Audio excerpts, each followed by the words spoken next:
Oke guys, welcome back to Crypto Indonesia bersama gue Toshi, di mana kita akan membahas segala sesuatu yang berhubungan dengan cryptocurrencies dan blockchain.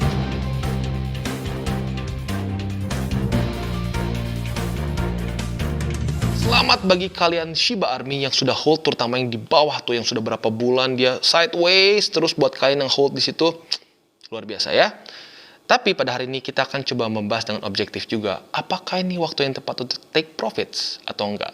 Dan ya otomatis seperti biasa, gue akan perbandingkan dengan aset-aset lain juga dan saat take profits mereka. Ya, jadi kurang lebih kita akan masuk ke videonya. Oke, pada hari ini kita akan update mengenai Shiba Inu. Dan tentunya kita bisa lihat bahwa Shiba Inu all time high. Dan gak main-main, saat dia all time high dia tembus dengan luar biasa. Wow, itu ya, luar biasa cepat ya. Dan juga congrats bahwa kalian sudah akhirnya mengalahkan Dogecoin ya, dimana tujuan awal Shiba Inu ini adalah untuk membunuh Doge ya. Dan sekarang sudah ke flip ya. Jadi congratulations buat kalian dan sudah masuk juga ke 7 ya, ranking ke-7 di Coin Market Cap. Nah, jadi pada hari ini kita akan membahas mengenai ya Shiba Inu in general gitu. Tapi lebih mungkin mengingatkan untuk apa? Jangan lupa untuk take profits gitu ya. Dan saat gue ngomong take profits, jangan berpikir bahwa oh gue suruh lu untuk jual semua Shiba. No, nggak seperti itu. Saat gue bilang take profits adalah lu ambil sebagian minimal gitu ya. Tergantung dari lu sebagaimana yakin dengan Shiba ini. Kalau lu sangat yakin, ya mungkin lu boleh TP kecil, 5%, mungkin 10%. Kalau lu ngerasa kayak ini kayaknya udah terlalu overheated nih, mau lebih besar, silahkan. Kalian yang tahu, itu manajemen resiko kalian masing-masing.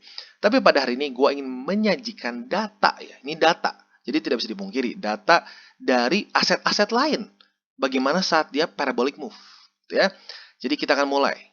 Oke, jadi ini adalah chart dari Shiba Inu ya, dimana kita bisa lihat dari 4 Oktober, kita coba hitung berapa persen ya.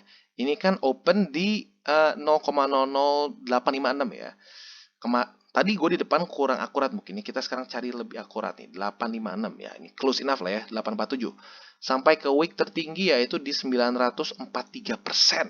Hanya dalam kurun waktu 4 minggu saja ya, sangat cepat.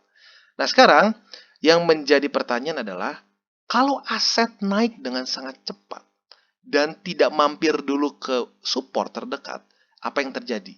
Ini bukan cuma Shiba, tapi banyak aset. Contoh paling klasiknya adalah Dogecoin. Dogecoin dalam waktu uniknya sama 4 minggu nih. Dalam waktu 4 minggu, dia nge-pump. Kita lihat ya, open di 74 ya, sebentar. Oke, daerah sini lah ya. Sampai dia ke all time high, itu naik sebesar 904% dengan sangat cepat. Nah, kalau kita lihat ya, semakin aset naik dengan sangat cepat tanpa ada support di bawahnya, atau tidak mampir dulu ke support gitu ya, apa yang terjadi? Biasanya koreksinya akan kejam gitu ya. Kalau kita lihat drawdown-nya dari all time high itu sampai ke yang paling bawah, wick paling bawah di daerah sini berarti ya, itu 78% something. Dan sampai sekarang Dogecoin belum recover. Jadi gini loh, saat gua bilang seperti ini, itu tuh gua nggak berarti gua, wah jangan-jangan lu benci Shiba aja. Enggak, gua hanya lihat teknikalnya gitu loh. Dan gua perlakukan ini semua sama dengan aset-aset lain. Bahkan Bitcoin sekalipun. Saat dia mulai tidak menghargai, dalam tanda kutip, mulai tidak menghargai support di weekly, dia main naik dengan sangat cepat, biasanya koreksinya pun akan kejam dengan cepat ke bawah. Itu apakah pasti? Ya enggak juga, tapi statically speaking, semakin dia naik cepat, semakin koreksinya kejam. Itu sama kayak gravitasi lah gitu. Nah, kita lihat sekarang ke Bitcoin. Oke, sekarang kita lihat BTC. Jadi sebelum kita mulai BTC ini, gue ingin jelaskan bahwa BTC ini adalah salah satu portofolio utama gue. Ya, jadi otomatis ya salah satu, ya bisa dibilang bukan salah satu. BTC ini adalah kripto aset terbesar di dalam portofolio gue. Tapi itu pun terjadi loh di Bitcoin ya. Jadi gini, saat satu aset dia tidak sungkem kesannya, dia tidak mampir dulu ke EMA 20 dalam waktu yang cukup panjang, itu yang akan terjadi apa? Biasanya koreksinya akan kejam. Semakin kejam kalau semakin cepat. Kita lihat ya, ini naik dengan sangat cepat, maka koreksinya pun akan sangat cepat juga. Dan lebih dalam biasanya. Kalau kita lihat BTC, anggaplah ya, kita lihat berapa lama nih dia sampai ke titik ini. Berarti anggaplah ya pantulan di sini nih ya. Berarti naik sampai ke all time high. Itu ada kenaikan sebesar 496%. Dan akhirnya dia mampir lagi ke 20 tapi tembus. Kenapa ya? Karena dia nggak kurang ajar lah gitu kesannya dengan EMA 20. Dia nggak mau mampir gitu kesannya ya, kayak malin kundang gitu ya. Akhirnya apa yang terjadi? Lihat koreksinya pun sadis. Ya, 55%-an gitu. Mungkin ada orang bilang, "Lah, Bro, kan ini naiknya 400%, nggak apa-apa dong cuma koreksi 50." Benar, benar. Jadi sama buat kalian yang misalnya udah beli Shiba di daerah sini, ya sudah santai aja. Tapi menurut gua lebih baik tetap TP karena ya sebelum lu realize profit ya it's not realize profit gitu, lu belum bisa pakai gitu ya. Jadi tetap TP. Nah, tapi kalau banyaknya orang nggak beli Bitcoin di sini. Bitcoin tuh waktu orang tuh beli saat nge-hype banyaknya ya. Nah, saat nge-hype mana? Bagusnya kalau lu nge-hype waktu beli di sini. Tapi pada faktanya, gue udah banyak lihat dan ada beberapa teman-teman gue juga yang beli di daerah sini ujung-ujungnya. Berarti mereka kena drawdown berapa? Minimal kena 40%-an. Gitu. Nah, siap atau enggak? Dan FOMO atau enggak? Karena gini loh, kenapa gue putuskan untuk bikin video ini? Jujur, gue sebenarnya awalnya rada malas. Karena kenapa? Pasti gue dicapnya Shiba haters. Padahal enggak, I don't care gitu loh. Gue ngebahas semua sesuai dengan technical analysis, sesuai dengan fundamental, begitu ya. Jadi gini, di Dogecoin ini ada cerita yang sedikit menyedihkan, ya bukan sedikit menyedihkan, sangat menyedihkan gitu ya. Dimana di harga 9 ribuan, gue lupa nih kalau di dolarnya berapa persisnya, di daerah 9 ribuan. Dimana berita SNL sedang hangat-hangatnya tuh, katanya akan mencapai $1. Ada salah satu orang, gue nggak sebut namanya, gila lu gue sebut ya. Dia sampai menjual rumah untuk dia masukkan ke Dogecoin dengan harapan bisa mencapai ke 14.000 something. Gitu loh. Jadi please, jangan ada yang lakukan itu, please, jangan ya. Kenapa? Karena itu udah nggak pakai otak, itu udah pakai perasaan. Jadi gue harap dengan video ini, gitu, jangan sampai ada yang melakukan hal-hal seperti itu, gitu, karena that's very irresponsible dan akan ujung-ujungnya lu rugi. Gitu ya. Jadi lu boleh nggak beli Shiba, boleh aja, tapi tunggu, jangan beli di saat di all time high gitu. Lu tunggu sampai dia menemukan support, gitu. Minimal gitu ya di daily kemarin. Kalau lu tunggu aja ya gitu, lu beli di daerah sini lebih untung gitu loh, ya kan? Dan drawdown lu lebih bagus gitu loh dibandingkan lu paksain beli waktu wah lagi ngepam gitu loh. Jadi gini loh, jangan sampai berpikir nggak apa-apa sangkut, paling berapa bulan juga balik. Iya, tergantung lu sangkutnya di mana, bro. Kalau lu sangkut di sini, lu hoki. Atau di Doge nih misalnya, lu sangkut di sini hoki, masih bisa naik lagi. Kalau lu sangkut di sini, gimana? Tuh, jadi kita harus berpikirnya bukan kalau nggak untung gimana, tapi harus mikir pertama kalau rugi gimana. Jadi trading itu harus berpikirnya gitu dulu. Negatifnya dulu, baru positifnya. Nah, gue yakin pasti beberapa dari lu berpikir bahwa bro, pas aja nih, ini mungkin pas aja hoki ketemu data yang kayak gini. Ada nggak data lain yang membuktikan kebalikannya? Ada, dan apa? Cuma literally di cycle sebelumnya. Kita lihat, saat Bitcoin itu menghormati MA20 di weekly, alias dia bentar-bentar mampir, gitu kayak gini lah. Lu orang udah sukses nih, udah sukses di kota. Lu mampir ke ortu lu yang di desa gitu loh. Mampir. Apa yang terjadi? Lihat, naiknya lebih eksponensial gitu loh. Naiknya lebih eksponensial. Dan saat dia koreksi, ya nggak sesadis seperti ini gitu loh. Lo lihat, boom, bikin semua orang deg-degan gitu loh. Dan ya kalau kita lihat bahkan di sini saat dia koreksi ya bukan koreksi, ya ini bear market gitu loh. Jadi kalau seandainya kan dia sungkem terus, dia nggak kurang ajar ke si weekly MA20 gitu ya. Lihat yang terjadi, naiknya eksponensial dan stabil. Ada contoh lagi nggak bro? Kita lihat Cardano, gue pernah bilang di DCWT berapa lama lalu, gue udah TP. Di daerah mana? Daerah sini. Kenapa? Kita lihat naiknya terlalu cepat tanpa support. Lihat. Ini aset yang gue suka loh. Aset yang gue pegang untuk long term. Tapi gue TP di daerah sini. Kenapa? Gak make sense secara TA-nya. Gak make sense. Dan apa yang terjadi? Lihat akhirnya. Boom. Turun. Jadi ujung-ujungnya dia akan kembali lagi kok ke EMA20. Tinggal pertanyaannya apakah dia kembalinya akan dengan dendam dan turun lebih parah seperti Doge atau ya bisa tertahan gitu loh. Nah, ini kita belum tahu nih. Jadi ya intinya apa? Selalu perhatikan support, selalu perhatikan risk management, dan selalu ingat jangan lupa untuk TP, bahkan untuk kripto-kripto favorit lu. Gitu. Bahkan termasuk sampai BTC. Gitu ya. BTC saat di daerah sini, ya, saat di daerah sini, sebenarnya nggak dari sini, mungkin dari sini pun udah TP gue.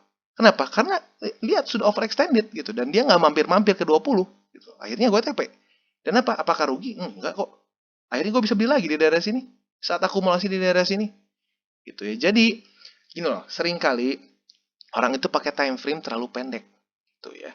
Jujurnya kalau mau lihat ya, gua itu cenderung jarang buka di bawah 4 jam. 4 jam pun gue cenderung sekarang lebih sedikit lagi lihat. Gue banyak ngeliat di daily, weekly, daily, weekly. For hourly gue banyak ngeliat apa untuk charting di DCWT. Itu supaya kalian kan lebih suka yang pendek nih gitu. Jadi gini, kadang-kadang kita harus zoom out. Kita harus zoom out dan melihat secara di pasar tuh gimana sih? Secara harga tuh dia gimana? Secara besarnya gitu. Jangan sampai kita rabun gitu. Rabun cuma mau ngeliat yang deket aja, tapi harus ngeliat juga yang lebih besarnya, makronya seperti apa. Nah, dan ada satu tren lagi sebenarnya yang sedikit mengkhawatirkan. Di mana cukup banyak ya, ada di beberapa grup, di Twitter juga, di sosial media, di IG dan lain-lain ya, banyak yang menargetkan. Gua nggak akan TP Shiba sampai 1 sen. Nggak semua sih. Ada orang yang make sense gitu ya. Oke, gua TP misalnya sampai nolnya hilang satu deh nih, jadi 0,0001. Itu make sense, itu masih make sense. Ya walaupun besar kenaikannya, tapi masih lebih make sense. Tapi kalau berharap ke 1 sen dan lu nggak mau TP sama sekali sampai 1 sen, kita hitung ya. Ini. Jadi 1 sen itu ya otomatis 0,01. Kenapa ya? Karena 1 sen adalah 1/100 dari $1. Gitu kan? Berarti cara ngitungnya simple, simple banget. 0,01 dibagi harga Shiba sekarang. 0,0-nya 4 kali ya. 0,1234. 8716. 8716. Berarti untuk Shiba bisa mencapai 1 sen, itu harus naik 114 kali dari posisi sekarang. Itu ya, bener ya matematikanya ya, seperti ini ya. Nah, kita hitung lagi. 114 kita kalikan dengan market cap. Market cap Shiba sekarang 50 miliar lebih 800. Kita buletin lah ya. Jadi 58 ya. 50 miliar lebih 800. Kita kalau miliar kan berarti nolnya ada 9 ya. Berarti ini jadi 8. 58. Nolnya berapa? 8. 1, 2, 3, 4, 5, 6, 7, 8. Kita hitung berapa nih? 1, 2, 3, 4, 5, 6, 7, 8, 9, 10, 11, 12. Berarti berapa? Ini 5,79 triliun US dollars untuk bisa mencapai 0,01 atau kasarnya 1 sen itu harus menjadi 5,7 triliun US dollars. Nah, kita lihat aset terbesar di dunia. Berarti kalau Shiba mencapai 5,8 ya kita buletin ya, 5,8 triliun US dollars, dia harus mengalahkan Apple, Microsoft, Saudi Aramco, ini salah satu perusahaan minyak terbesar di dunia, Alphabet, Google, Amazon, Silver, Bitcoin, Tesla, Facebook, Berkshire Hathaway, ini perusahaan ini ya, holding company-nya Warren Buffett, Tencent, dan banyak lagi di bawah ya. Jadi gini, pertanyaannya gue balikin. Apakah menurut kalian net positif dari Project Shiba Inu itu lebih dari Apple, Microsoft, Saudi Aramco, Alphabet, dan lain-lain? Atau gini deh, gak usah net positif. Gini. Project mereka apakah akan mengubah dunia lebih dari Apple, Microsoft, Saudi Aramco, Google, Amazon, dan kawan-kawan lainnya? Kalau menurut lo mungkin, ya sudah silahkan saja. Tapi sekarang, objectively, menurut gua belum. Kenapa ya? Karena ya, maksud gini, dia punya fundamental nggak? Punya. Jangan salah berpikir bahwa gue bilang Shiba nggak punya fundamental ya. Punya. Ya dia ada project. Tapi coba kita pecah secara objektif. Apakah fundamental mereka atau project mereka ini bisa mengalahkan gini lah, mengalahkan harga dari Apple, Microsoft, Saudi Aramco, Google, dan lain-lain? Menurut gue pribadi, no. At least not yet. Gitu ya, not yet. Karena bisa dibilang ya mereka nge-produce hal-hal yang lebih banyak dipakai oleh semua orang gitu loh. Dan ujung-ujungnya perusahaan, aset, apapun itu yang akan bertahan terus adalah yang dipakai. Dan banyak kegunaannya. Kalau banyak diadopsi, banyak dipakai, banyak kegunaannya, ya kita lihat di sini semua. Ya, berapa banyak dari kalian yang punya HP Apple atau pakai produk Apple? Berapa banyak yang kalian sedang nonton nih ya, nonton video ini menggunakan software dari Microsoft? Berapa banyak kalian yang punya mobil Saudi Aramco? menyediakan minyak buat kalian. Berapa banyak yang search Google setiap hari, gitu ya. Ya, jadi gitu, kita harus selalu berpikir seperti itu. Balik lagi ke objektivitas, gitu ya. Nah, biasanya sampai poin di sini ada dua tipe orang. Yang pertama berpikir bahwa, wah lu aja benci Shiba bro, Shiba bakal naik, nggak akan berhenti gitu ya. Ya, terserah kalian itu ya. Kalau gua sih selalu melihat itu semua dari sisi objektifnya. Dan nggak ada insentif buat gua membenci Shiba gitu loh. Nggak ada insentif. Dan gua bukan benci Shiba, tapi menurut kalian gitu ya, berdasarkan tadi yang gua sudah bilang, dari statistiknya, BTC, Doge, ADA, Solana, semua, apakah menurut kalian Shiba nggak akan koreksi? Wah, sekarang bahkan sudah mulai koreksi nih di 4 hour ya. Ya, jadi gini intinya, kita selalu harus siap gitu loh, dengan koreksi. Semakin cepat dia naik, semakin kejam koreksinya ya. Seperti itu. Nah, itu tipe orang yang pertama. Tapi gue mau fokus ke tipe orang yang kedua, yang mungkin berpikir melihat bahwa, oh iya ya bener juga bro. Lu cengli. Lu sesuai lah dengan yang lo omongin itu ada datanya. Gitu. Jadi pertanyaannya mungkin, lu gimana cara TP-nya biar efektif? Oke, jadi gue akan coba jelaskan cara TP gue ya. Cara TP gue seperti ini. Oke, jadi cara TP gue ini fokus terhadap dua sebenarnya. Simple. Bollinger Band dan RSI. Jadi yang pertama dilihat adalah Bollinger Band dulu. Kita harus cari dia close weekly ya. Ini weekly, jangan salah. Jangan sampai daily, apalagi hourly ya. Kalau hourly ya habis ya. Weekly, kita cari yang saat dia close itu di atas dari Bollinger Band. Dan di atasnya jangan tipis. Jangan seperti ini kan tipis nih. Cari yang bodinya itu tinggi seperti ini. Dia close jauh di atas dari Bollinger Band.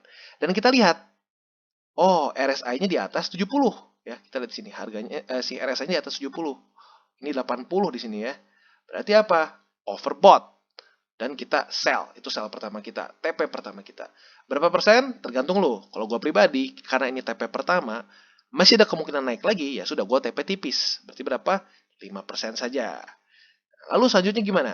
Oh bro, naik lagi nih. Gimana dong rugi? Well, nggak rugi. Lu TP tuh nggak pernah rugi gitu ya.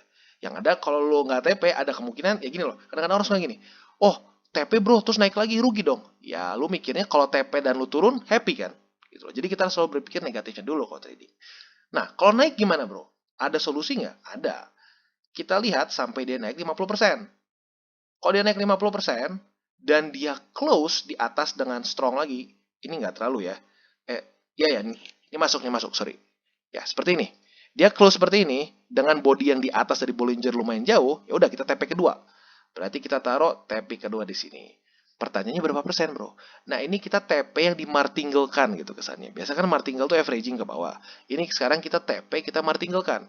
Berarti berapa? 5%. Kalau gua pribadi, naik lagi di atas 50% dan close weekly, gua akan TP sebesar 10%. Dikalikan 2. Gitu ya. Nah, terus gimana nih kalau udah 10%? Udah 10%, lanjut lagi. Naik lagi. Wah, bro, naik lagi gimana nih? Sudah. Kita tunggu lagi, tapi jangan 50. Kita taruh 100 setelah itu. Di atas 100 ada yang close. Nah, ini kita lihat ya. Kalau di sini kan close-nya nggak terlalu strong ya. Close di atas, seperti ini. Berarti jadinya 147. Gitu. Jadi gini loh. Lu tarik sampai lu TP selanjutnya harus di atas 100%. Gitu ya. Lu pasang di sini. TP di sini. Ini TP ketiga. TP ketiga berapa persen? TP ketiga lebih besar lagi.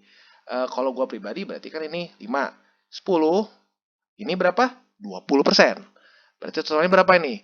2, 10, 5. 35% dari BTC gua sudah ter-TP. Dan data apa yang terjadi? Pasti nggak kayak gini. Ya ini kebetulan pas banget ya. Turun. Saat dia turun, apa yang lo bisa lakukan? Ya lo akumulasi lagi di sini. Lo udah untung. Gitu. Jadi lo TP bisa sambil naik pun tetap untung. Gitu loh ya. Jadi jangan berpikir, oh kalau udah TP udah tamat. Gue nggak bisa lagi untung dari situ. Karena gue udah ambil terlalu bawah. Nggak seperti itu. Makanya TP-nya harus berstrategi. Seperti ini. Gitu ya. Jadi ini strategi pertama kalau dia parabolic move ya. Ada strategi kedua. Nah, ini strategi kedua. Walaupun sebenarnya kalau mau dibilang apakah berbeda jauh? Enggak sih. Nyaris sama, cuman cara perlakuannya beda gitu ya.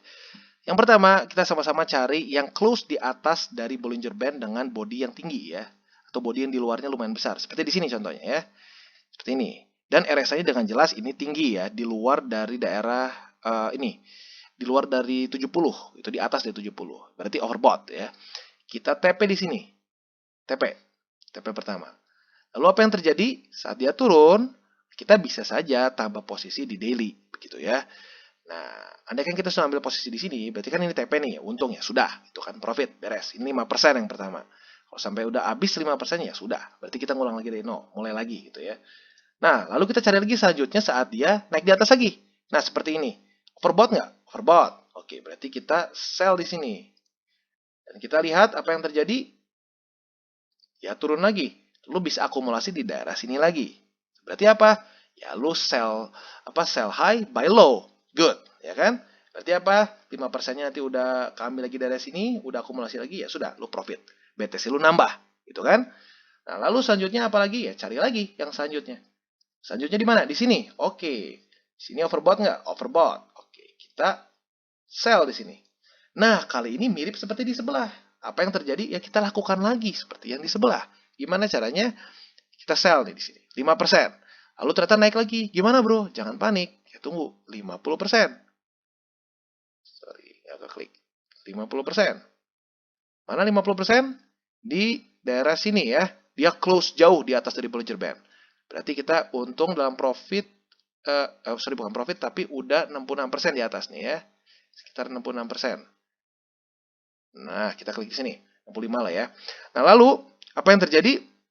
Ternyata dia ada turun. Ya sudah, berarti apa? TP kedua ya. TP kedua di sini. TP kedua di sini. Berarti 5% dan 10%. Berarti sudah 15% dari BTC kita udah di tangan, udah jadi ya bebas ya, bisa jadi USD, bisa jadi IDR, dan turun. Saat turun terjadi apa? Lu akumulasi lagi daerah sini. Dan saat lu akumulasi lagi daerah sini, ya sudah, lu udah profit kan? Berarti lu ulang lagi. Jadi kebayangkan bentuknya seperti apa? Jadi makanya gue sebenarnya lebih prefer kalau satu aset itu bergerak cenderung lebih konservatif gitu. Atau apa? Lebih tepatnya, lebih menghargai MA20 di weekly. Karena kalau seperti itu, ya kita profit terus gitu loh. Makanya gue lebih prefer yang seperti ini ya. Sudah, naiknya pelan-pelan aja, nggak terlalu cepat. Tapi selalu mengunjungi MA20. Gitu ya. Jadi ini kurang lebih cara TP gue. Gue belum pernah bahas secara detail, tapi ya mumpung lah. Mumpung lagi ngebahasin soal take profit, ya sudah. Gue reveal ya. Kurang lebih seperti itu. Oke, kesimpulannya guys, sekali lagi ingin gue tekankan, gue nggak benci dengan Shiba ya. Gue santai-santai aja dengan Shiba, dan gue sekali lagi congrats buat kalian yang sudah untung ratusan persen gitu ya.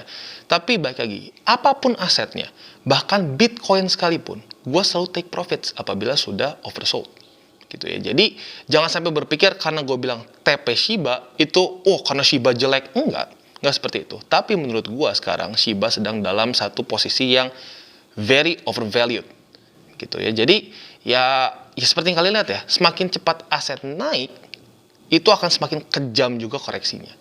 Dari mana datanya ya? Lu tadi lihat sendiri gitu ya. Cardano, project bagus, menurut gua bagus, tapi lihat dia naik dengan cepat, gua TP, akhirnya turun. Gitu. Turun ke bahkan harga yang gue pikir nggak akan sampai ke situ jujurnya gitu ya. Ternyata over dari situ. Ya, berarti apa?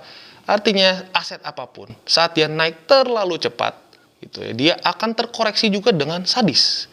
Dan masanya saat koreksi sadis itu, banyaknya yang FOMO itu di atas, bukan di bawah gitu ya. Bukan beli di sini, tapi beli di sini gitu ya, di daerah sini. Makanya lihat sekarang berapa banyak investor-investor ADA yang marah-marah, wah ADA nggak kemana-mana, bla bla bla bla. Kalau kalian lihat weekly-nya, kalian akan oke, pantesan aja koreksi gitu ya. Jadi ingat selalu untuk lihat technical analisisnya, lihat support-supportnya, terutama di weekly. Karena gue yakin cukup banyak yang nggak buka weekly chart. Gitu ya. Jadi saran gue pada hari ini adalah bukalah weekly chart. Sekali lagi buat kalian juga yang belum mengikuti daily charting with Toshi, bisa klik di sini, dimana kita akan daily chart your favorite cryptocurrency. Dan pada hari ini DCWT-nya jadi sore ya, karena dibalik dengan Shiba update ini. Dan otomatis juga jangan lupa untuk kalian yang mungkin belum bisa staking, belum bisa baca moving average, belum bisa baca Bollinger Band, dan lain-lain, bisa juga mengikuti tutorials with Toshi. Dan jangan lupa untuk join our Telegram group, di mana kita akan bahas cryptocurrency dengan lebih santai di situ. Dan juga jangan lupa untuk like, subscribe, share our video, click the bell icon, and see you on the next video.